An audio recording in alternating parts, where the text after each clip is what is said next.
అవును. కాబట్టి ఇక్కడ ఒక వ్యవస్థ నుంచి ఎట్లాగా రిపోర్టింగ్ సిస్టమ్ని మళ్ళీ చెడగొట్టేసుకున్నారు వీళ్ళు. ఓవరాల్ వ్యవస్థని డిస్టర్బ్ చేసి పడేసుకున్నారు. ఉమ్, ఈ వ్యవస్థని సెటరేట్ చేసుకోవాలి ఇప్పుడు. అది అవును. మళ్ళీ అన్ని వ్యవస్థల మధ్యన సమన్వయం ఉండేలా చూసుకోవాలి.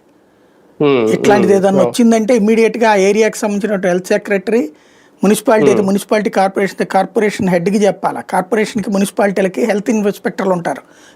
దాని పేరేంటి, నగర స్థాయిలో వాళ్ళు ఉంటారు. మళ్ళీ వాళ్ళు వెంటనే కమిషనర్ దగ్గరికి తీసుకుపోవాలా, వాళ్ళు హెల్త్ సెక్రటరీ తీసుకుపోవాలా.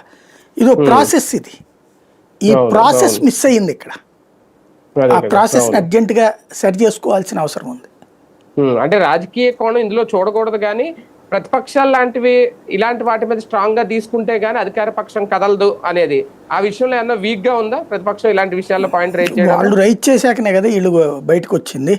వాళ్ళు ముందు ఫస్ట్ వెళ్ళిన టీం వాళ్ళే.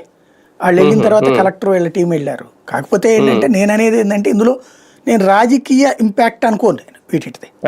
బేసిక్గా అయితే కనీసం ముందు ఇప్పటికన్నా ఇంతమంది చనిపోయాకనన్నా తెలిసింది. అయితే ఒక విషయంలో బాధ అనిపించేదల్లా పరిహారం ఏం ప్రకటించలేదు వాళ్ళకి ఎవరికి. అది మెయిన్. ఇంకా ఒక కుటుంబంలో వ్యక్తి పోతే ఇక ఆ కుటుంబం భవిష్యత్తు ఏంటండి, వాళ్ళ ఆర్థిక పరిస్థితి ఏంటి, వాళ్ళ జీవితం ఏంటి, దాని గురించి ఎవరు మాట్లాడలేదు. దళిత సామాజిక వర్గానికి సంబంధించిన వాళ్ళు